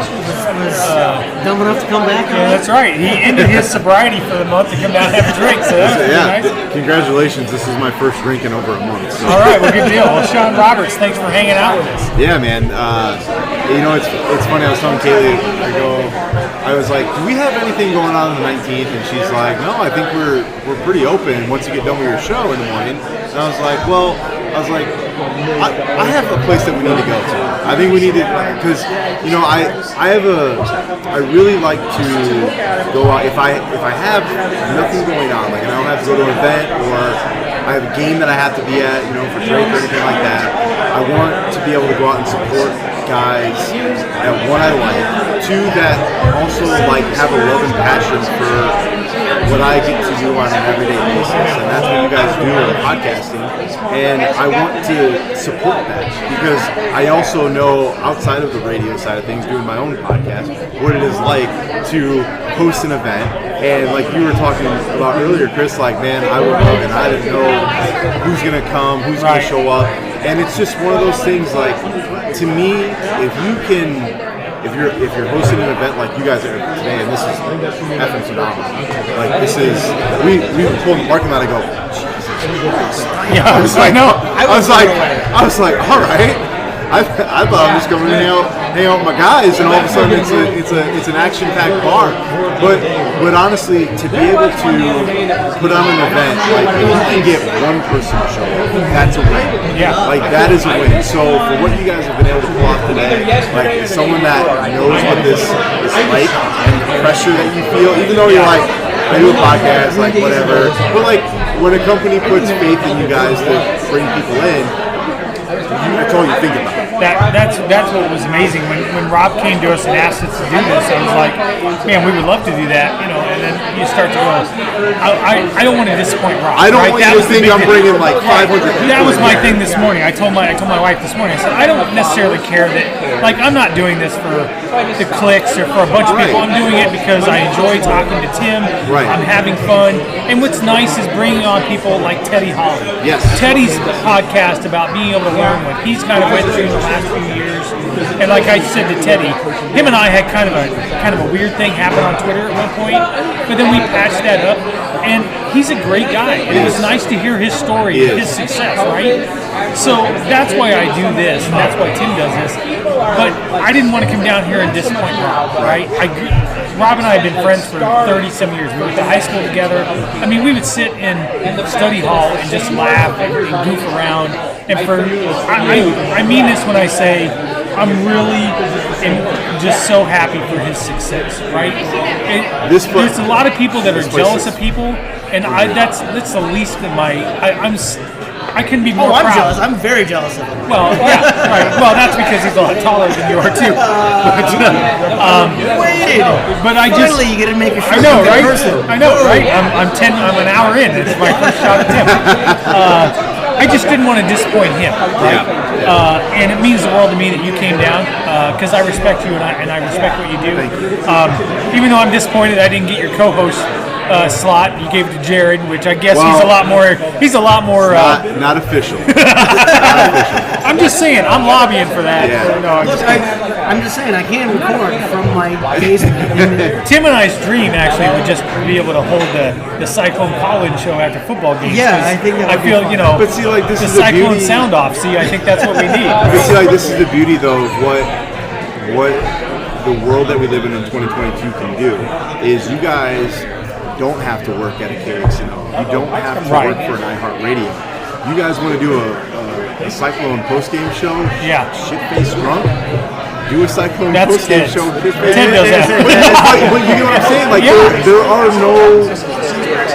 from a media standpoint, it's like the wild west, and it's cool. Yes. It is cool, and I love, and this is why I'm, again, so supportive of it, because I have such a love and passion for what I'm able to do. Right. I get to do it on the radio, and that's awesome. But what I really found that I loved doing was being able to turn microphones on with some of my best friends, and to just talk about life. And if two people listen to it, if one person listens to it, guess what? I get to sit down in front of a microphone and just talk about life. Yeah. You know, and it's not everything that you get to do on an everyday basis. So to be able to do stuff like this, and man, Chris, I know your stress of people not showing up. I can't tell you how a couple years ago when Notre Dame played Iowa State and I hosted that watch party at the Exchange. Yeah. Even though I knew people would show up, like in the back of my head, I had that fear of, well, what if it's just me and my friends? Right. Yeah. Like, but at the same time, then I go, well, it's just me and my friends watching the bowl game, right? Right. Yeah. You know, but then you get 50 to 70 people show up and you're like, holy shit. Yeah. Like, I didn't think that was going to happen. Yeah, I told Stacey, I said I made these shirts and hats, and I was like, I almost don't want to make them ahead of time and just let people order, but then I was like, I don't want to do that because I'm afraid I'm going to get stuck with them. I think we're going to sell them all, but I'm buying them. I already told you I'm buying them. It's just those things where you're like, you just never know, right? And I can remember... It's a hard business, or not even a business, but like a hard passion and process to have because you know that you can make some sort of money off of it, right? Right. But you also don't want to disappoint the people that are giving you that money. Yes, yeah. And I can remember when you started yours, and initially I thought, this was the old man in me. I'd be like, who the fuck's going to listen to three guys that I don't even know, talk or whatever? And then I listened to a few, I was like, holy shit, that's pretty fucking funny. You get wrapped up in everyone's life. And I've had people come up to me and say, I don't typically listen to a full podcast, but when we first started, we were talking about Taylor, my daughter, or some other things, and just personal stuff. My friend Mike was like, I listened to the whole fucking thing because I was so wrapped up in just listening to the story, that you fall in love with it and whatever else. And then you start bringing guests on and things like that, and then you listen to other people's stories, and things like that. That's kind of what it's all about. Yeah. So, we've been pretty blessed to have some pretty amazing guests. Well, so should we release the name for May? Because we haven't released it to anybody. I mean, I'm going to say it whether you say yes or no. Yeah, that's how you say it. I'm afraid to jinx it, but this is a pretty big get. It's on the calendar. This is a man who he doesn't do a lot of these. He doesn't do a ton of these. I mean, he's great with media. It's not. Never mind. I'll let you can take a guess. Is it Matt Campbell? It's not Matt Campbell, but you're close. You're not far off. It's Jamie Pollard. You're getting Jamie on. Jamie Pollard's coming on in May Jamie 11th. won't come on the morning rush, but you got. Yeah. I'm kidding, Jamie. No. That's awesome. I mean, Yeah. he's particular about who he talks to. Right. But as I told him when I emailed and I said, we don't really want to bring you on and just talk about Iowa State. We'd like to talk to you about what it's like to be a father to a college athlete that and what where you came from, what you did. I think a lot of people don't know that kind of stuff. When we had you on, we could have talked about the morning rush and the pre-game show that you do, which is amazing, in the Seantourage Show. But we talked about, some of your struggles with some things that you were going through, what other people might go through, and things like that. I think people are interested in your terrible sports fan loyalties. I think you're talking about the White Sox, right? Because you're a Twins fan. But honestly, though, man, like it is the beautiful thing about doing this stuff, and you're able to talk about life, and you're able to talk to people. And here's the other thing: when you're doing like the podcast and stuff, what's the worst that someone that you ask to come on says? That's how I feel. Like I'm over here sitting talking to George the Eng last night, messaging each other like, hey, you want to come on the pregame? And obviously it didn't work out today, but like, what's it gonna hurt me? Like, I know George, so that's a little bit like I have my in, but yeah, is that gonna make our show even better on a Saturday? Yeah, if George can do it, that's great. If not, I'm not gonna hold it against him. But it's never gonna hurt to ask. So like getting Jamie Powell, like, because most of the time, what I've learned are people are gonna say yes, because why? People like talk about themselves, right? And it's not even that it's an ego thing or anything. It's just everyone has their own story in life. Everyone can relate to some, if not all, the things that people are going through. Yes. And sometimes it takes, you talk about like my mental health stuff and like going to therapy and doing all that. I'm such an advocate because I know there are people out there that are afraid to admit that they need to go see a therapist or whatever the case is. So if I can have that effect on somebody to say like, it's okay, man. Don't be scared. Like, and someone I can't tell you how many people have messaged me on Twitter. Like, I would say probably over 15 people. Like, hey, I'm seeing a therapist now because you talked about it. And it means the effing world to me. It meant a ton to me that we talked about that when you came on, because that is something that I've tried very hard to talk about. Like making stupid jokes on Twitter. But it's not like, and the thing too is like, I'm not going to sit here and say, oh, I had all these issues and I'm battling so many inner demons. It's no, I just need to fucking talk to someone. Hey, how's that? right there. So, speaking of that, I got a message from a guy. I don't even know who this is. He sent me a Twitter message. I'll leave his name out, but this is what he wrote. He said, hey, Chris, this is out of the ordinary, and it's probably not okay to unload on you, but I've been following you for some time, and you seem like a very uplifting and positive person. So he has been following you for very You shut your mouth. He said, I haven't really had a father figure in my life, and I noticed you were a father, and you probably have great advice, and I'm just going through a lot, and there isn't a lot of people that I can turn to. And I spent probably a half a day. He sent me this message at like 2:30 in the morning, one morning. And I just sat and messaged him. And I was like, this guy needs somebody to talk to, and it made me feel like I was doing a service to somebody, you know what I mean? It's just, that made me feel good, because I would want somebody, if my daughter, who I love to death, or my sons needed somebody, I would want somebody to do that, you know what I mean?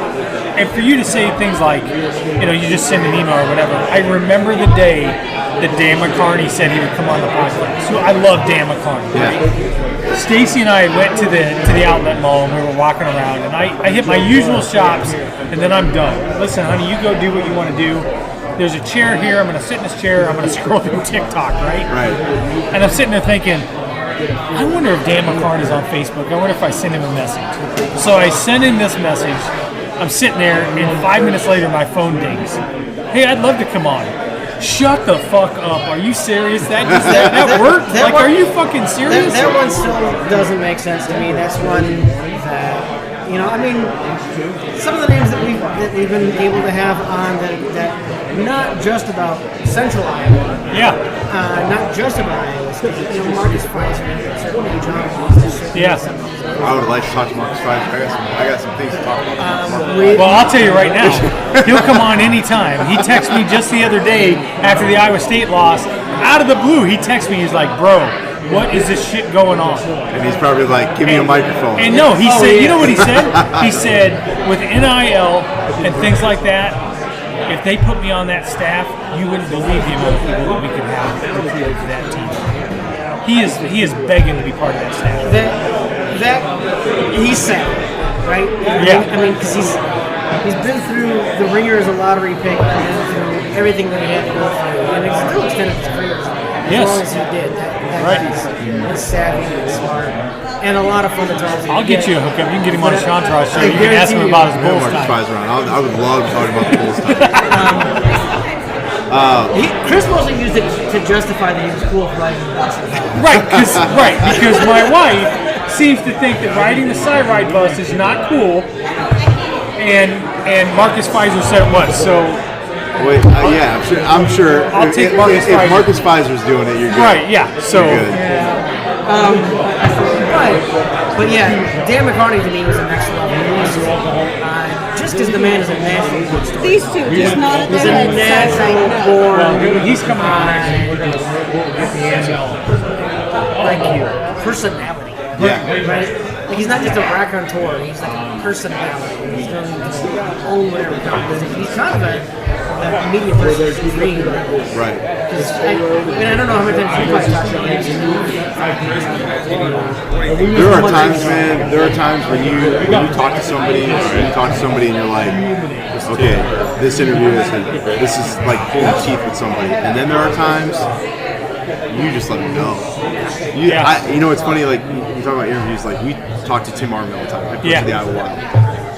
Ask him one thing, he'll go 15 minutes on it. You might get 2 questions in a 15-minute segment, but that dude just goes. But those are the best ones. The best ones because then you just let them take it. Yeah. Let them take it. And I had a friend that was in a band and they got on a tour and he was doing a whole bunch of press. And he said, I hate doing it. The thing is I can knock out 4 interviews in a morning.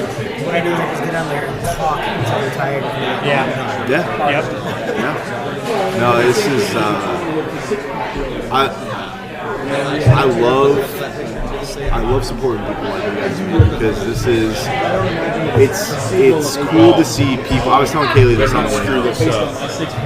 I like supporting you, like people like you guys, and just in general because you have a love and a passion for it. You're not doing it just to get famous, or you're doing it because you just want to try something different and do something cool.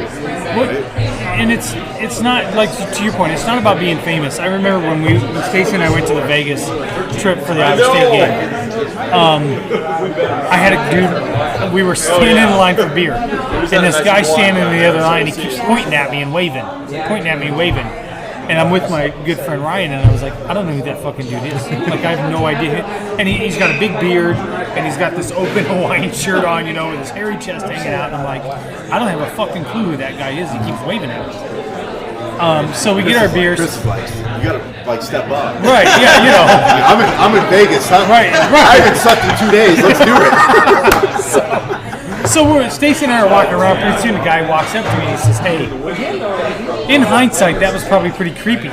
He's like, "But my name's Jordan. I follow you on Twitter. I just thought I'd let you know. I know who you are, and I thought you were really cool." And so, that sounds like a threat. I know right? who you are. I know, but I know who you are. But one of those deals where you're like, it's not that you're famous or anything else. It was just you made a connection with somebody, whether it's through the podcast or through Twitter or whatever.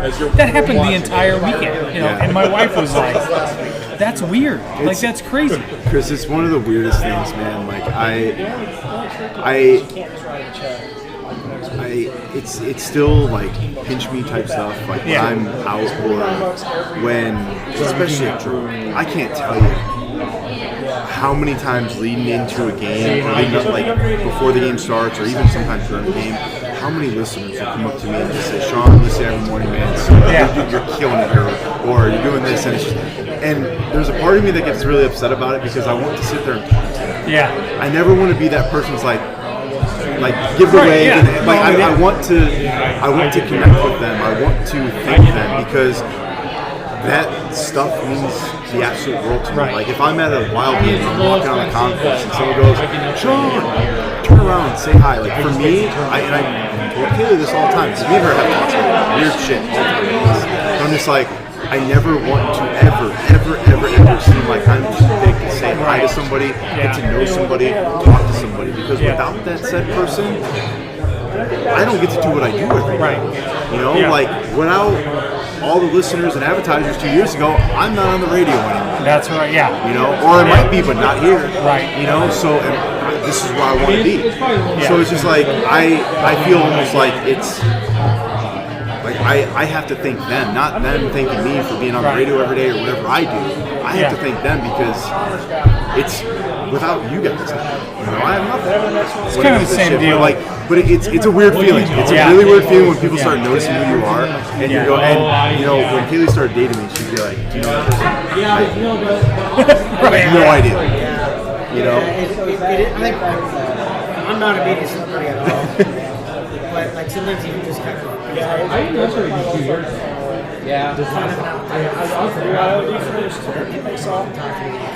Or like even people like regulars at the brewery that I worked at that always recognize me from doing that. I talked to them, and it's like, oh, who's that? I have no idea. You're talking like who? Like I had to. That's the other thing too. Is like I feel like, and part of it is why I am the way I am though, is I feel that so many people know who. The people that introduce themselves to me, they know who I am and what I'm about. But I have no idea, you know, and I want to get to know that person. Sean, thank you very much. Yeah, no, this was awesome, man. You guys killed this. This is badass. Well, I'll see you Monday night in the Seantourage section. Yes, if you're listening to this, when is this getting released? Yeah, I'll release it tomorrow. Okay, if you're listening to this, Seantourage section at the Knapp Center. Drake taking on Indiana State. Buy your tickets, $15. You get a drink ticket and his Knapp Center t-shirt. I need a fat man's t-shirt, man. What size?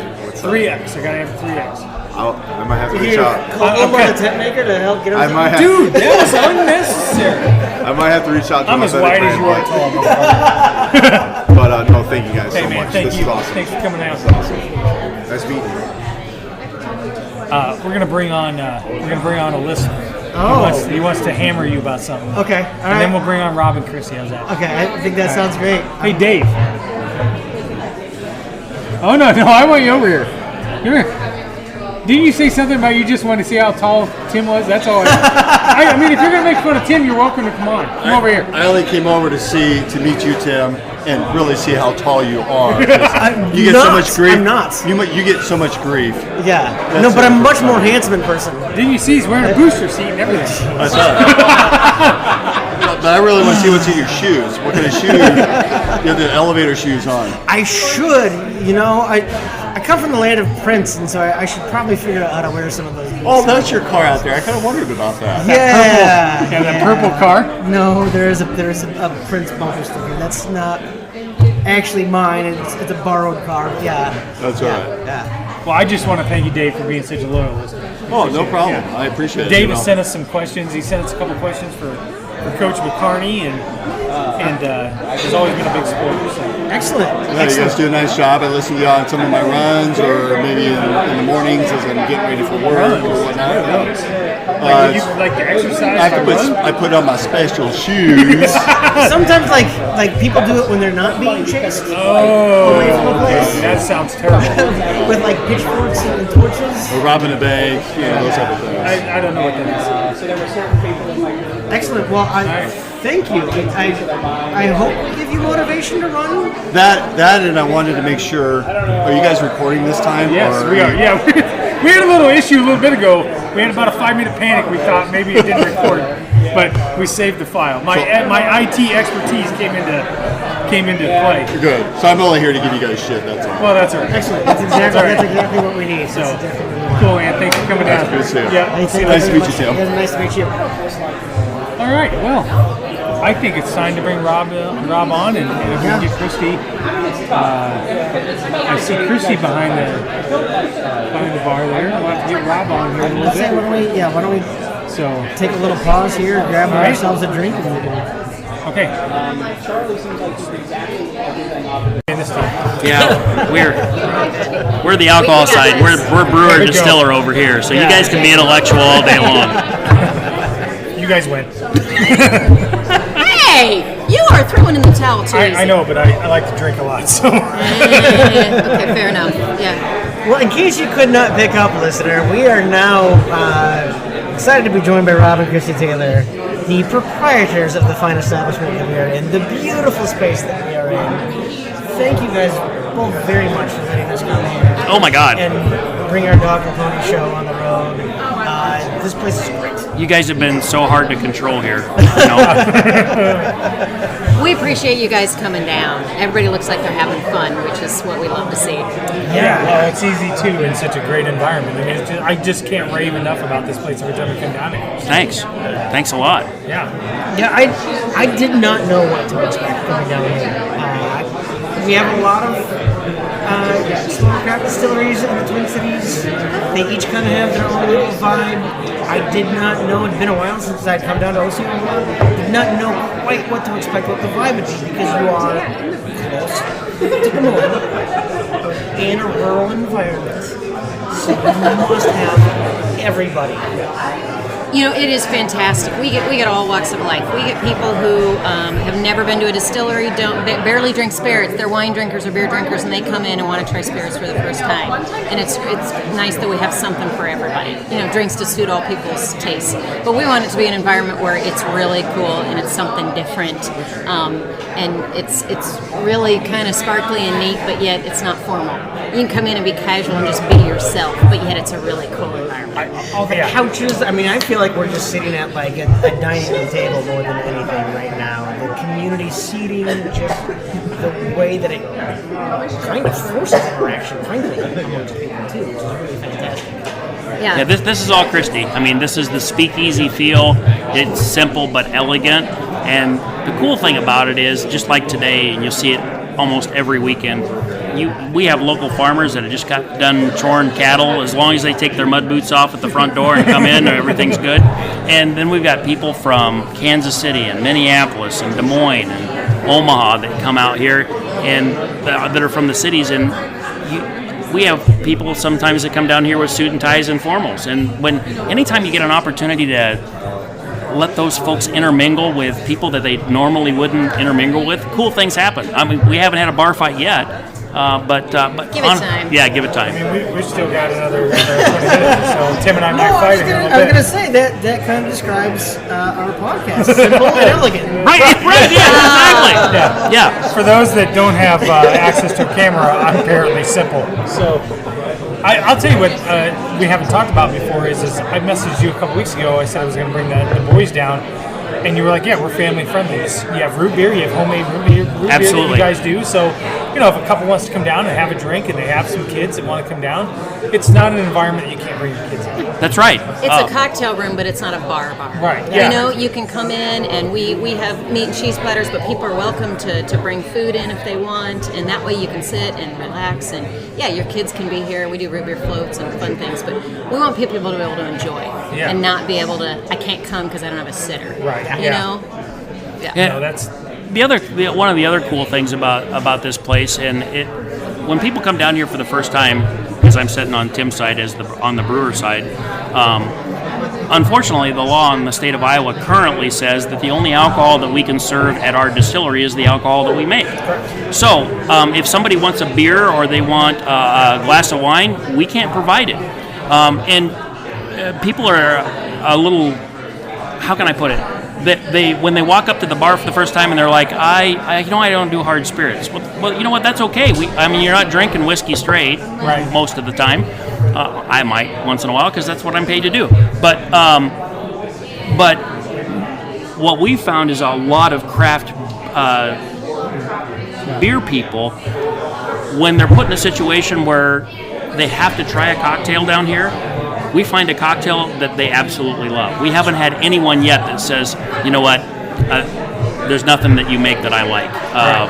And Christi has just done such an awesome job of letting people know, hey, if we ever fix you a cocktail that you don't like, bring it back to the bar. We'll make you something else. We want to make sure that people have the opportunity to find something that they enjoy, just like in craft beers. Not everybody's an IPA guy, but you've got all kinds of different stuff there that when you can find the right flavor palette for people, they're like, this stuff is awesome. I really appreciate on your menu, Chris has a menu right in front, that you've kind of segmented it more by style of drink than kind of dial in on what am I looking for, what do I want to drink.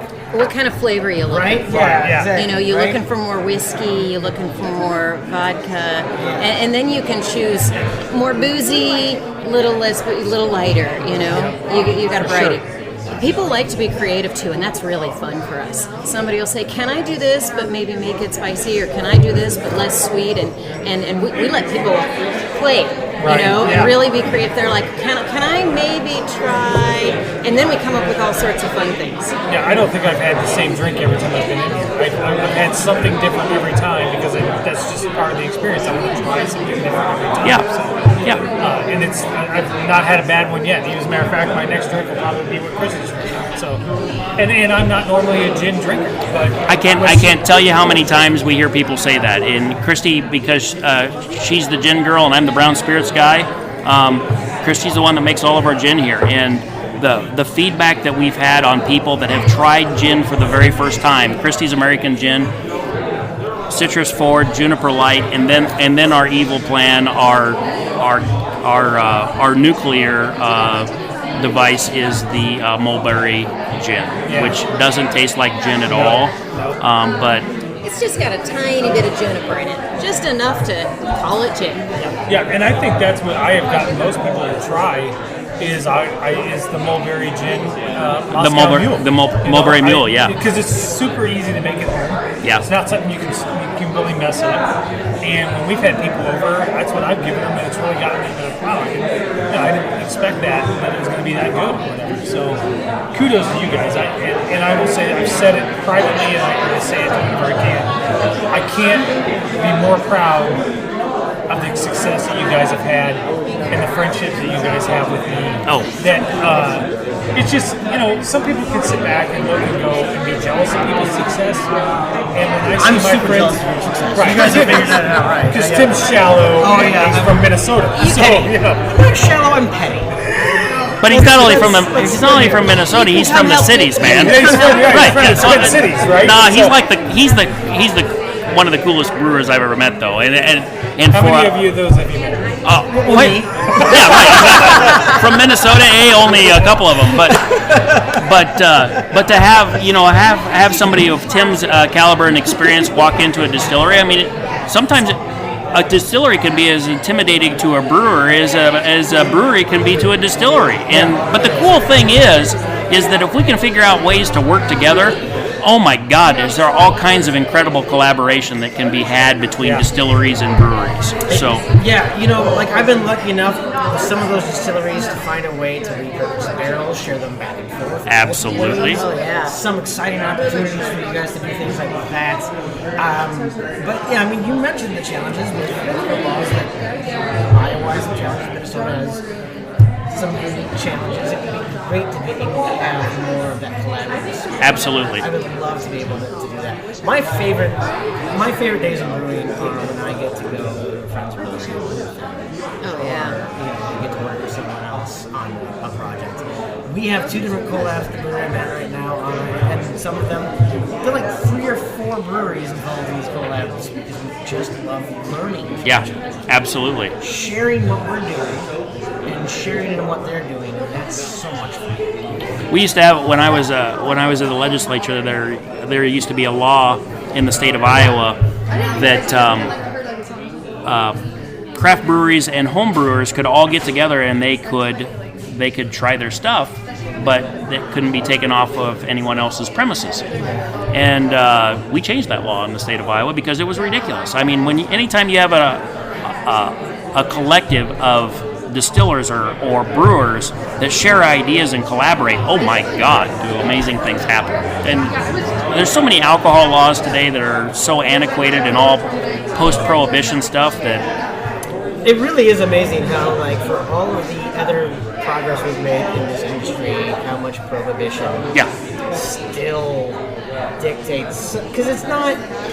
We like to, like in Minnesota, sometimes people are like, "Oh, this is a puritanical law." I'm like, no. At this point, it's all about money and taxes, getting which tax dollars spent where, right? And I'm not going to go on a political diatribe about how tax money is or isn't allocated. We all know it's haywire, but it makes decisions that, at the end of the day, impact the end consumer anyway. You know, because why wouldn't I want to share? If you and I worked on a product together, why shouldn't we be able to share that with both of our guests who want to be able to enjoy that product, and be able to showcase? Because we're not in competition. We're in collaboration. Well, Christi, you brought this up a while back about some of the restaurants that carry our product, and then there's a distillery right up the road from us, Iowa Distilling Company, owned by Kyle Doyle. Great people, phenomenal little tasting room. Yeah, the other distilleries and breweries in Iowa, we'd love to showcase and have guest taps, right? And be able to showcase other really fantastic Iowa products, because there's a lot of really good ones out there, and right now we can't do that, but hopefully one of these days. But you go to a lot of bars and restaurants in the Des Moines metro area, they're using some of our Revelton stuff in some of their cocktails that they've combined with Iowa Distilling Company products, but Iowa Distilling Company can't emulate it, and Revelton Distilling Company can't emulate it because we can't cross over with each other's products. It's ridiculous. Oh yeah, it's funny. I mean, even things like, if you're a bourbon drinker, you like a Manhattan. I can't make a Manhattan here. I can't use vermouth because I don't make my. I mean, I could make my own vermouth. I thought about that when I came in here because I am a big Manhattan. There you go. Yeah. I was like, ooh, I wonder if they can't do that. And I got a little sad. But like, because there is that, fortified wine can be near. Right. The difference is, and it's just. And I'm really kind of glad right now that the market is kind of getting disrupted by these things that people don't know. Yeah. So, one of the things, seltzer, for example. Mm-hmm. Yeah. Is it what is beer? it? Is it a spirit? What is it? How is it made? I can make a hard seltzer with diluting down vodka, or I can ferment sugar. And if I ferment sugar, it's a beer. And if I dilute down vodka, it's a spirit. And it's a tax, it's two different rates. The end product is the same rates. Yeah. It's just nonsense. About drive you to drinking, wouldn't it? Right? Yeah. Right? Yeah. I mean, I'd much rather leave the seltzer to you guys in distilling, making a clean product and diluting it down than for me to waste my time. I don't want to talk for the industry, but I don't want the responsibility of seltzer. well, neither do I, and I will talk for the brewing industry. So we can let them do their own thing. There you go. We have really loved having you guys. It's just super awesome. I will tell you guys, I told Stacey this morning, I was like, I've been pushing it hard on social media and so on, and any chance I get a chance to tag you guys in the distillery, I do. Thanks. But I was a little worried we'd come down here and we were going to look like fools. Well, these are all our neighbors. I mean, whatever. It makes us look good. Right, exactly. You guys brought a serious crowd. You did, man. Well done. I think we did bring a nice crowd. You did. You did. And again, if it means that they're going to keep coming down here and seeing you guys, whatever, it's all the better. So. And dude, you two sitting next to each other, like for the first time ever, you guys are, you look pretty damn good. Yeah, we have not talked. You almost look professional. This is almost. Well, I'll have Dan McCartney thinks we're professional. He did. Not that we haven't mentioned that 700 or 800 times. If Dan McCartney is going to call you a professional on your podcast, That's right. I was going to get that tattooed on me. I mean, that man is a media darling. He knows that. He can talk to anyone and suddenly turn into this well-spun yarn that everyone is engaged by, because the guy has folksy charm and no nonsense. And he knows professional when he sees it. Yeah, Although he wasn't on camera that day. That's true. But I have one question for Tim, though. Yeah. What's it like being a Minnesota native that wears Iowa State garb up there in the cities? So I tell you what. So Iowa State is actually really loved up there. First of all, we have like the third highest population of Iowa State alumni. Like whenever the Alumni Association puts out their map of where alumni settle, they settle up in Twin Cities. Second of all, Gopher fans hate Hawkeyes. I've been at a Gopher football game. They're playing like Air Force and the Iowa State games going on. So it's like that KU Iowa State thing going on, right? Yeah. I went to a KU Nebraska game, and in the middle of the game, Iowa State was beating Kansas State, and I got hugged by strangers. Oh, crap. Oh, my gosh. Yeah. It is, but because Ames to Minneapolis is a 3-hour drive. Yeah. Less than that. Absolutely. Yeah. The pipeline is back. Yeah.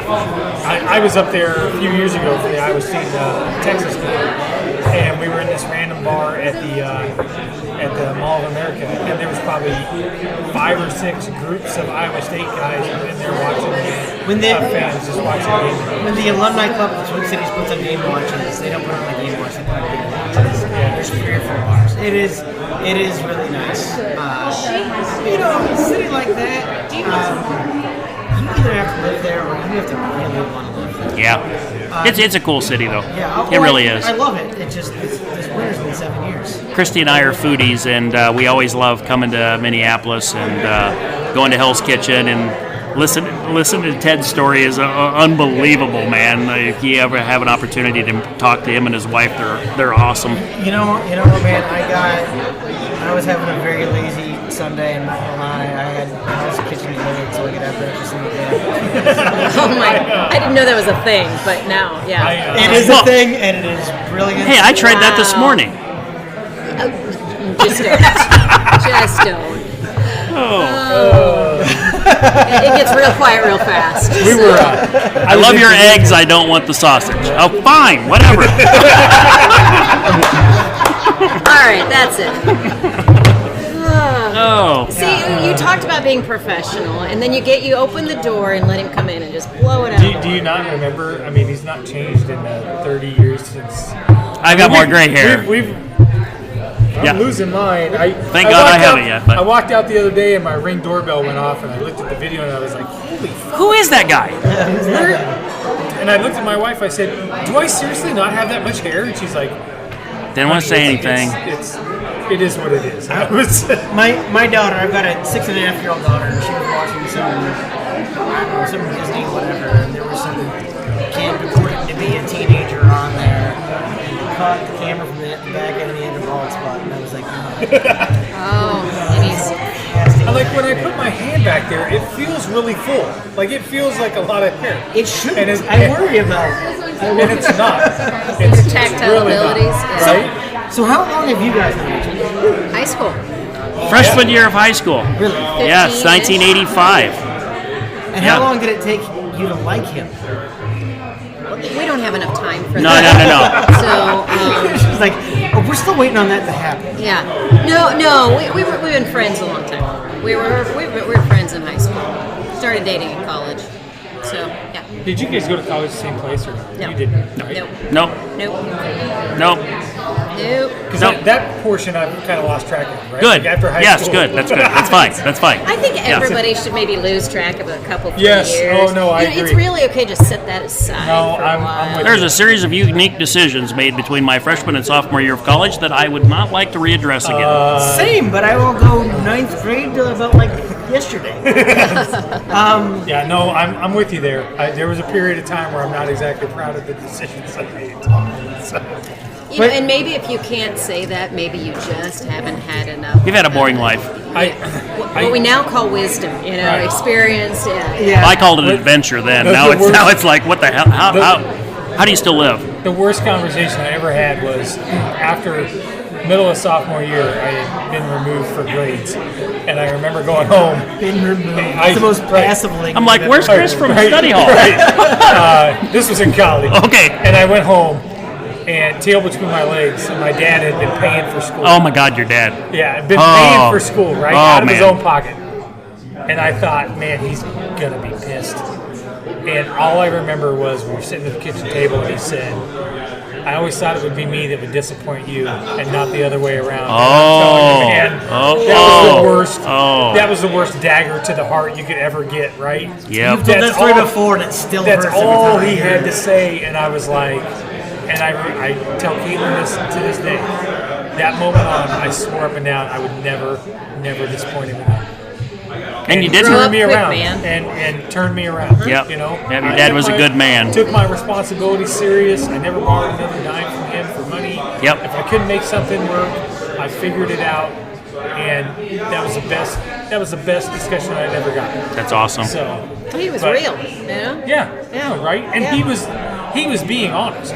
I mean, he was scraping money away. He was running his own business. He was paying that school, and he always in the back of his mind thought, what happens if there's a semester I can't pay his tuition? You know what I mean? Yep. And I look at that now.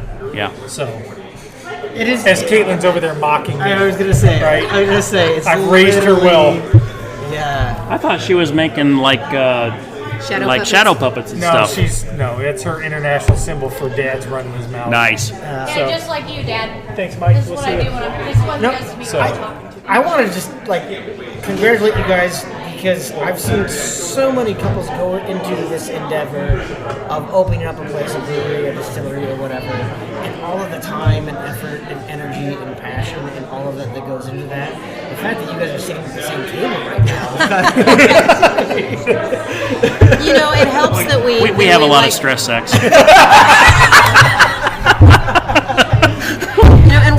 What the listener at home can't see is that that's good. Good. Yeah, that's good. Yeah, right. Well done. I'm going to bring that up to speak. Stress sex. We should have that. Yeah. No, man, look, there's one of the biggest hesitations that Christi and I had in starting this business is that we've always done our own things and never had to work together on a daily basis. And, you know, those that know us, we're both A-type personalities. Here's why it needs to be done this way and my way, and the 13 reasons why it needs to be done that way. I don't know what you're talking about. Right, exactly.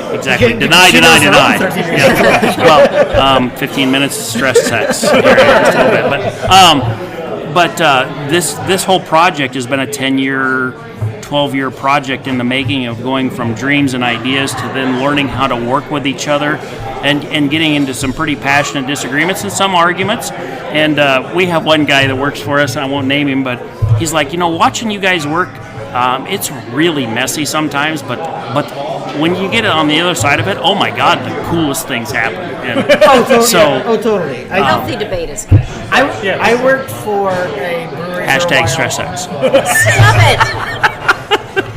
Oh, and we'll put it in the title. Yeah, I know. You're a professional in Ames, and you're not.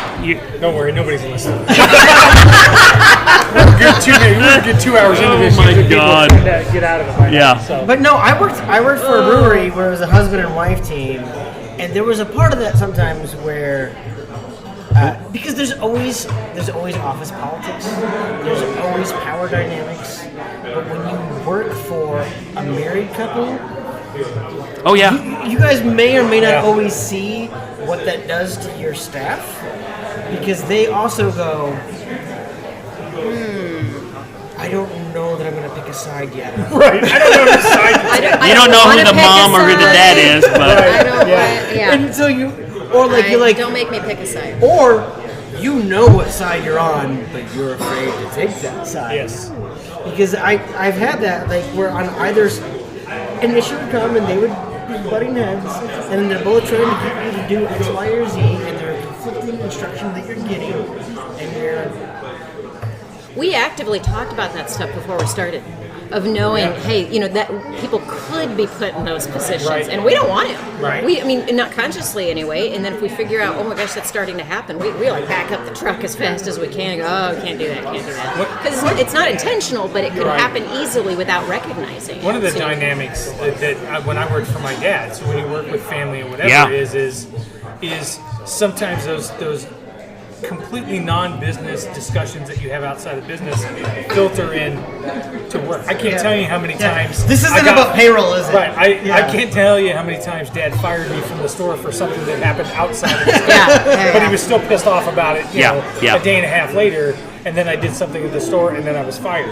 Now usually I got hired within a half an hour because then it dawned on me I was doing all the shit and he'd actually have to do something. I'm gonna kind of need you, Chris. Right. Yeah. You're not fired. Come back in here. Right. Please. Then there also has to be though, like, it's one thing to say the buck stops here, but for you guys, there's the buck stops here and here, or here or here, or nowhere, or nowhere, or everywhere. Yeah. Well, one of the things that we try and divide and conquer here a little bit because there's so much to do. But this tasting room in this area, this is Christi's space, and I do what I can downstairs, and while we both you should shut up because she's done a fantastic. She has absolutely. We've got a great team though. Yeah. No, I don't do it by myself. Neither does Rob. I mean, you guys know. It takes a team to do anything really wonderful. So we got a fantastic team. And Christi and I both believe in the philosophy of being candid and and having open lines of communication, whether it be good, ugly, or otherwise. And we've told our staff to do the same doggone thing. If there's something eating on you, you need to talk about it. Talk about it. Don't bottle it in. And if we've done something that's pissed you off, tell us, and we'll tell you why we did or didn't do it, and we'll listen to you about why we hurt your feelings or why you were upset. I mean, it's a team. It's a family. Right. Good, ugly, or otherwise would have been a good name, alternative name for this podcast. Good, ugly, or otherwise. That's right. Yeah. Which are you? I'm otherwise. Oh man. And who says you couldn't be politically correct? That's right. Well, it looks like you guys are going to have some entertainment tonight. You guys do stuff every Saturday night, Every right? Saturday, we have live music here from 4 to 7. We don't, except on New Year's and Christmas, when we have a big holiday event, we never charge cover charge. And we just want to get people down here and relax, have a good time, bring their families, and relax with us. Perfect. Yeah, well, guys, we cannot thank you enough for hosting us. This is something that Chris and I always been in the back of our mind for you guys to invite us down to do this. We're super excited to do a lot more of events like this. Let people find your space and enjoy this and relax. It's been nothing but... It's been a blast. Right? It's been a blast. Yeah. What else do you kind of want our listeners to know? Anything else you want to plug? Got anything coming up in the summers? You guys going to do anything in the summers? Well, we got a great live music on St. Patrick's Day. All right. Just saying, we'll be here St. Patrick's Day night. Perfect. Jesse and the Medicine Men, and that will be fun. We always have our summer music series that usually starts about May. We always have, planning for the future. 4th of July weekend usually is very big here. And then, again, if there's people out in the industry that are brewers or distillers and they want to visit, or there's people that have restaurants and bars, part of the reason why we cook in the distillery our bourbon or a rye mash bill on Mondays is so people could come down and experience and partner with me and help make it and help learn from it. And I can learn from them. Well, I'll tell you what, when we're done here, I'll introduce you to Sean Roberts. Yeah. He's on the pregame, but he's got a good friend, Teddy Holly, who owns Beer Can Alley and a couple restaurants up in town. Yeah. Maybe we can get you hooked up and meet him. I think that'd be a great awesome. collaboration. No, the biggest thing for us is thank you guys for helping us and plugging us and being such huge Revelton ambassadors. We can't thank you guys enough for what you do for us. Well, I'll thank you for this, but I'll thank you guys for your friendship. It means a lot. Amen, Same brother. Here. All right. Same here. Thank you. Excellent. Well, boy, Chris, I kind of feel like we have reached the end of this podcast. I mean, I'm going to have another drink. Right. I'm having a good time here. This place is fantastic. Live music is setting up, so probably a good time for us That's right. to call it a day. But, Christi, again, this has been so much fun. I did not know what to expect. I drove down to Central Iowa last night, drove down here today the whole time. I'm driving. You can say it. You were a little apprehensive. I was concerned. I didn't know what I was walking into. Like I brought a whole tote of things like to be prepared. I didn't know, and this is far exceeded any expectations. It is a beautiful space, a wonderful, just eclectic group of people, which is fantastic. The cocktails are excellent. Very happy that you guys had us here. We will be back very soon. Thanks a million. Appreciate it. Thanks for being here. Thank you very much. So with that, you all have listened to a very special edition of Old Man Strength. That sounds like we're on the Hallmark Channel. The Hallmark Channel. Lifetime. Oh, Lifetime. A dog shot my face. No, that's a Lifetime network show. Now we get to go on a tour. I think it's going to be fantastic.